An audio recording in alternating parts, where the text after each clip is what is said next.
Aujourd'hui, c'est la Saint-François d'Assise, fête des animaux. En quoi l'article 0 illustre-t-il bien cette fête?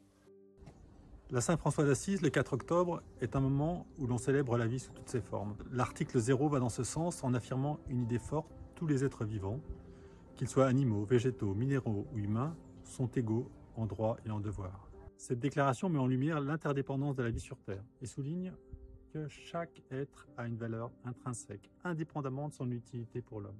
Saint François lui-même prêchait aux animaux.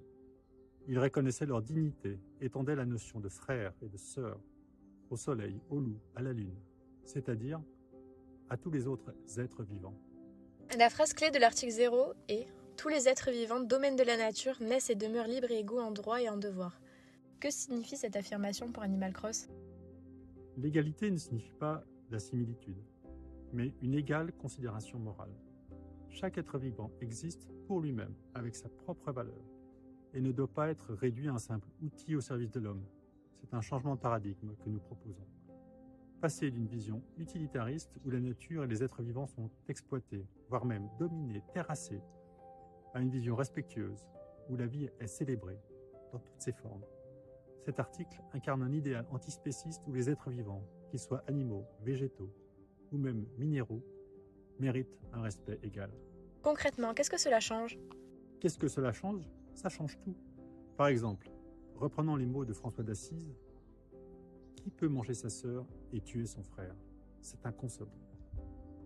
Beaucoup de juristes disent qu'on ne peut pas donner des droits aux êtres vivants car ils ne peuvent pas remplir leurs devoirs. Si nous regardons bien les êtres vivants des autres domaines de la nature, nous constatons qu'ils font tous déjà un travail, c'est-à-dire qu'ils rendent tous un service aux êtres humains ou aux autres êtres vivants.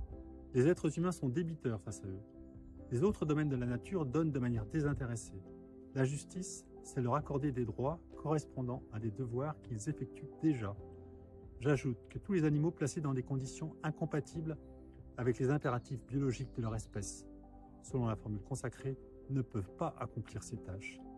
Ils en souffrent et nous en subissons les conséquences aussi.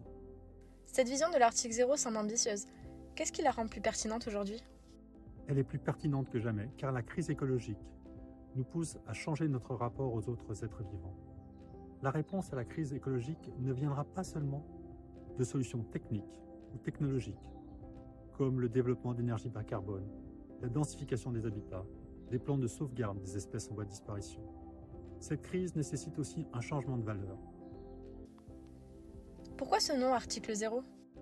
Article 0 signifie un texte fondateur qui devait être à la source de notre système juridique, à la tête de ce qu'on appelle la pyramide des normes. Quel message souhaitez-vous que les gens retiennent aujourd'hui? La dure crise écologique qui nous secoue est une chance si nous refondons notre lien aux autres êtres vivants.